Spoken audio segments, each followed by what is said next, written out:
다 함께 사도신경 고백함으로 1월 18일 화요일 기도회를 시작하겠습니다.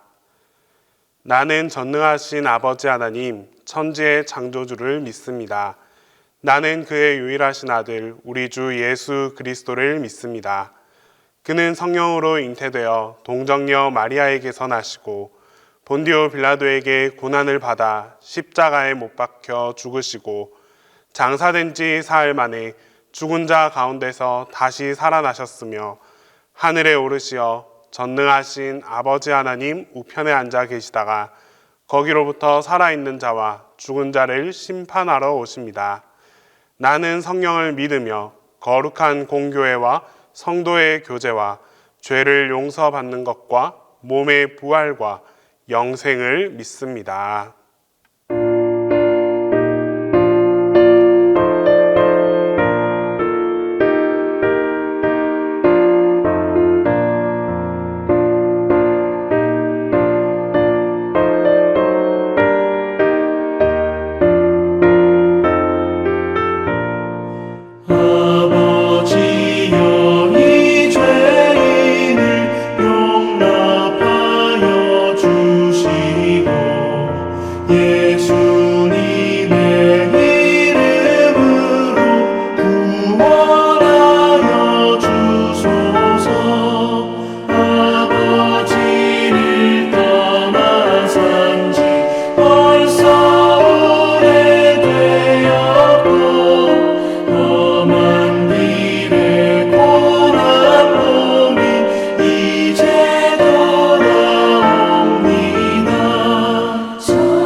오늘 우리에게 주시는 하나님 말씀은 창세기 37장 1절에서 5절입니다.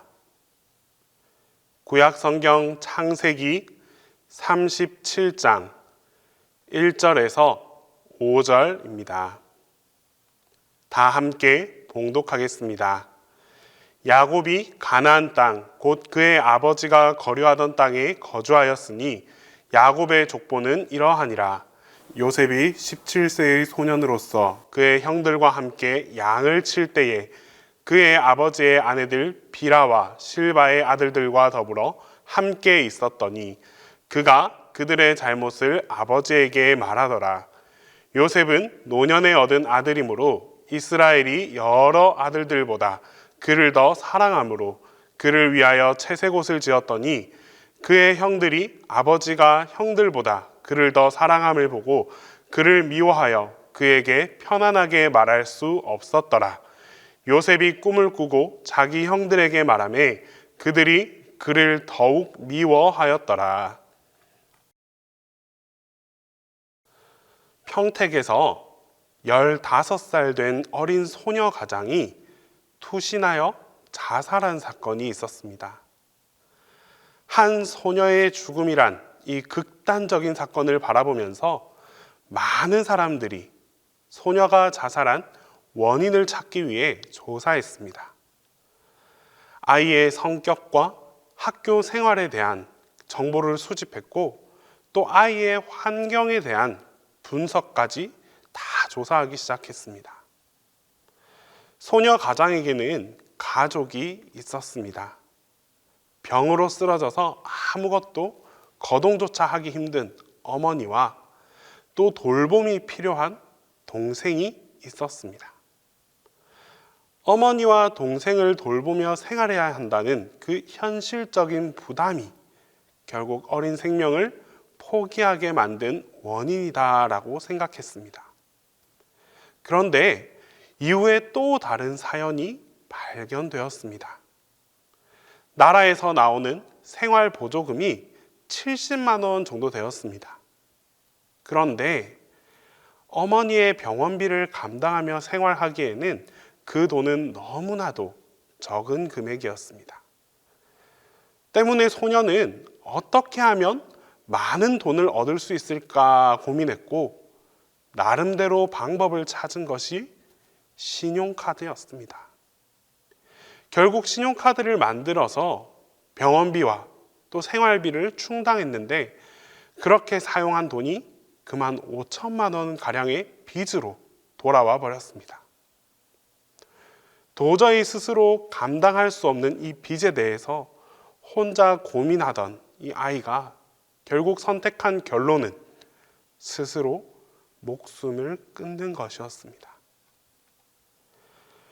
모든 불행한 사건의 배경에는 이유가 있습니다.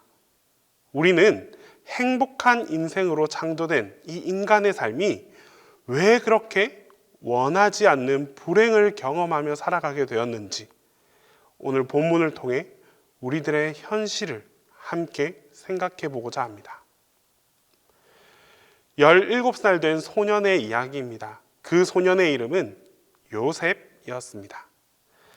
아버지 야곱은 한 부족의 족장이었으며 아주 유능한 사람이었습니다. 아무것도 없는 빈손에서 많은 부를 지닌 족장이 되었고 또 4명의 아내와 13명의 자녀를 두었습니다.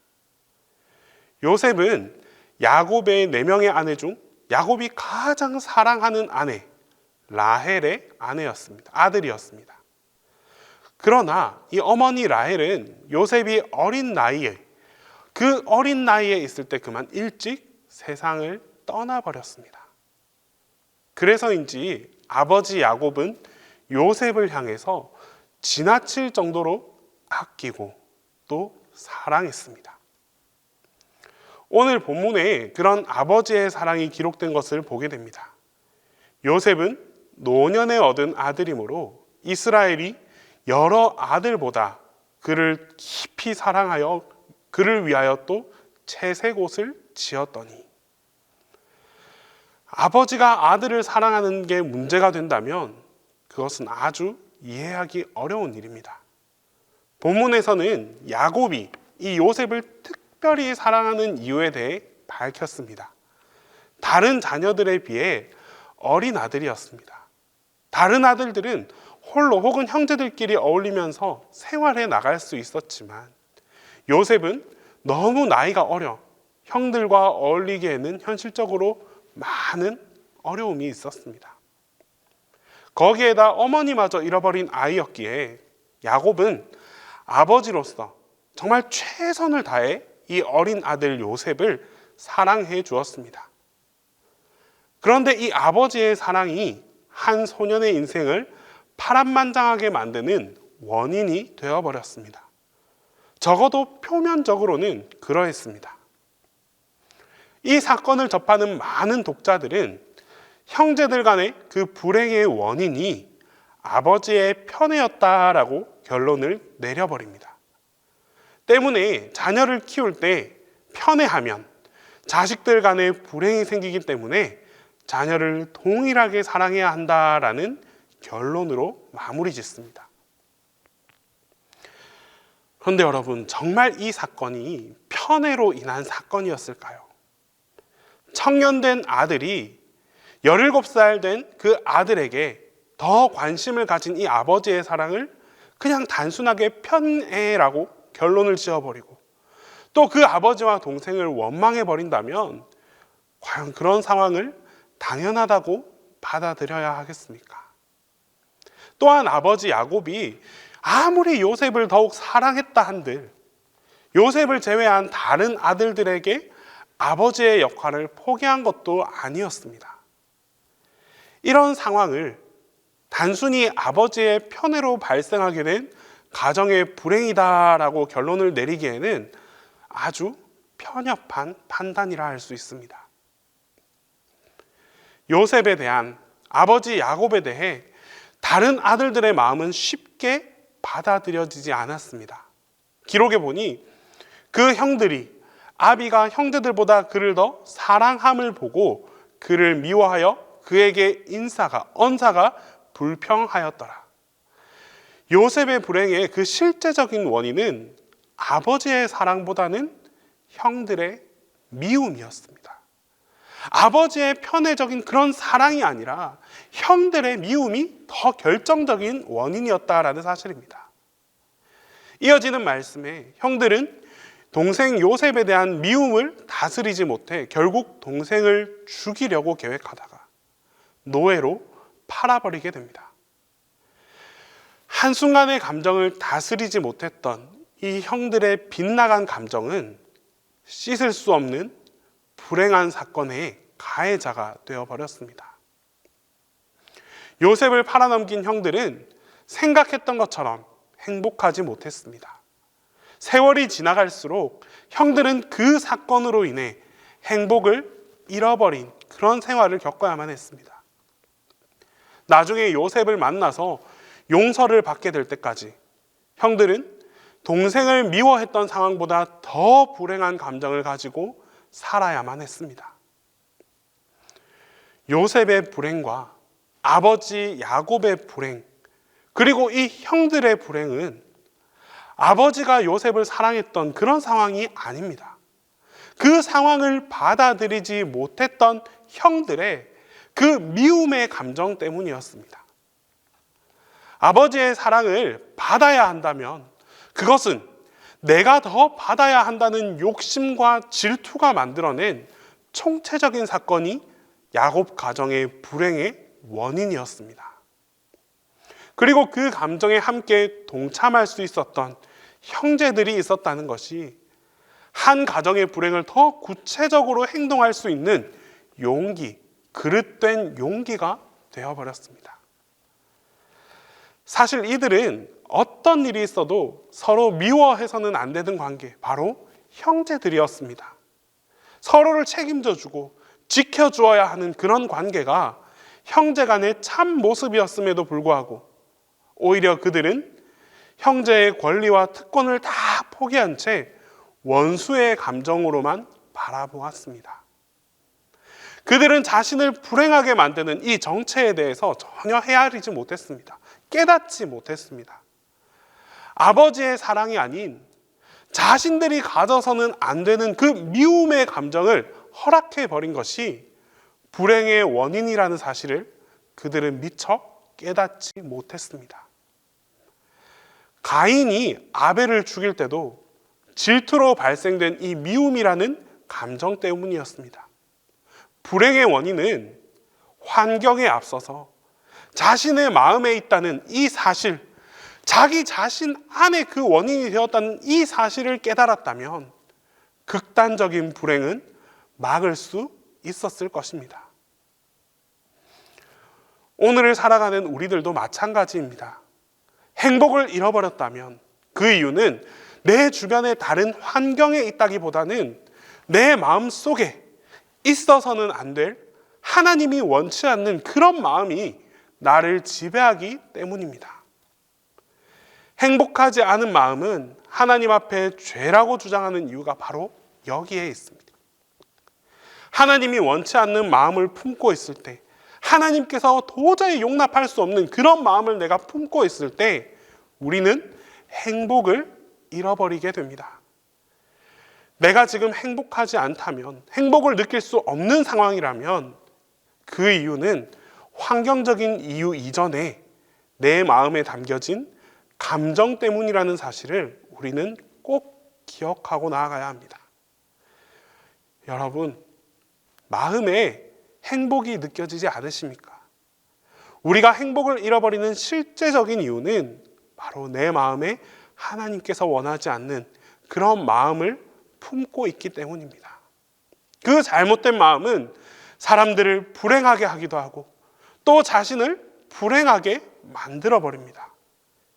때문에 우리는 하나님께서 나에게 주신 그런 마음이 아니라 다른 마음을 내가 품고 있을 때 스스로를 경계하고 또 조심하고 정화할 수 있는 그런 자세를 가질 수 있어야 합니다. 우리 모두는 하나님 안에 속한 하나님의 공동체입니다.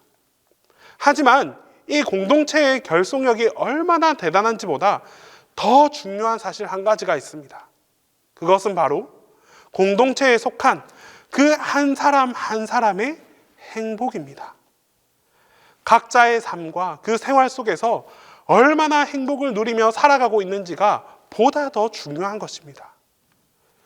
주님께서 주시는 이 행복 안에서 평안하게 하루하루를 살아갈 수 있는 것, 이것이 그 다른 무엇보다도 중요한 가치입니다.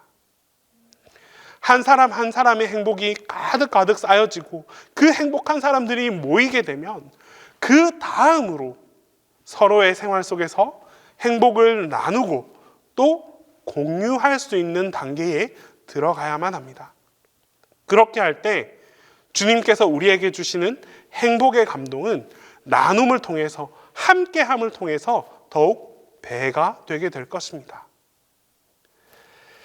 이제 환경을 탓하기 이전에 내 마음속에 있는 그 미움을 깨닫고 그것을 먼저 주님 앞에 다 내어놓읍시다. 그래야 우리 모두가 미움보다는 주님께서 주시는 행복으로 가득한 그런 하루하루의 삶을 살아갑시다. 그러한 행복이 넘쳐날 때 한 영혼의 삶이 새로워지고 또 행복의 공동체가 확장되는 그런 하나님의 축복이 우리 모두와 함께하게 될 것입니다. 기도하겠습니다. 우리 시간 첫 번째로 기도드릴 때에 내 마음속에 그 미움의 감정으로 인한 어려움이 없게 해달라고 같이 기도하겠습니다. 두 번째로 매일매일의 삶 속에서 우리가 행복을 깨닫고 행복을 느끼며 살아갈 수 있게 해달라고 기도드리겠습니다. 마지막으로 동신교회와 교우들 모두가 행복한 공동체가 될 수 있게 해달라고 우리 주님께 간절히 기도하겠습니다. 사랑의 하나님, 오늘 하루도 기도를 통하여 나의 내면을 바라보게 하심에 감사를 드립니다. 주님, 내면에 있는 수많은 감정 속에서 미움의 감정을 바로 볼 수 있게 하옵소서. 삶의 자리에서 어려움이 있고 고난이 있을 때 환경을 바라보지 못한 채 미움이 앞서는 나의 마음을 발견합니다. 미움으로 인해 누군가를 탓하고 누군가를 미워하는 나의 작은 마음을 긍휼히 여겨 주시옵소서. 이제 내면에 있는 미움의 감정을 주님께 내어놓길 원합니다. 주님께서 내 안의 미움을 고쳐주시고 변화시켜 주셔서 미움이 아닌 사랑으로 살아가게 하옵소서. 우리를 행복하게 하시는 주님, 미움을 드러낸 삶을 통하여 진정한 행복이 찾아오기를 소망합니다. 매일의 삶 속에서 행복의 감정을 깨닫고 느끼게 하옵소서. 매 순간이 행복임에도 불구하고 행복을 느끼지 못하는 어리석음 속에 갇혀 있습니다. 주님께서 주시는 행복을 통하여 나의 삶이 보다 기쁘고 따뜻한 삶이 될 수 있기를 간절히 소망합니다. 주님께서 우리를 더욱 행복하게 하여 주시옵소서. 특별히 우리 동신교회와 동신교회 교우들 모두가 행복한 공동체가 되게 하여 주시옵소서. 한 사람 한 사람의 행복이 가정과 구역과 교구를 통해 확장되게 하시고 온 교회가 함께 행복을 누릴 수 있는 축복을 더하여 주시옵소서. 이를 위해 우리 모두가 교회를 위해 항상 기도하게 하시고 교회를 위해 더욱 헌신하는 삶을 살아갈 수 있게 하여 주시옵소서. 담임 목사님을 위해 기도합니다. 목사님께 기도의 능력을 더하여 주시옵소서. 교회와 교우를 위해 항상 기도하시는 목사님의 기도 가운데에 하나님의 응답이 가득 넘쳐나게 하여 주시고 그 기도를 통하여 우리 모두가 기쁨과 사랑을 얻는 축복이 넘쳐나게 하여 주시옵소서. 이제 주님께서 가르쳐 주신 기도를 다 함께 하겠습니다. 하늘에 계신 우리 아버지, 아버지의 이름을 거룩하게 하시며 아버지의 나라가 오게 하시며 아버지의 뜻이 하늘에서와 같이 땅에서도 이루어지게 하소서. 오늘 우리에게 일용할 양식을 주시고 우리가 우리에게 잘못한 사람을 용서하여 준 것 같이 우리 죄를 용서하여 주시고 우리를 시험에 빠지지 않게 하시고 악에서 구하소서. 나라와 권능과 영광이 영원히 아버지의 것입니다.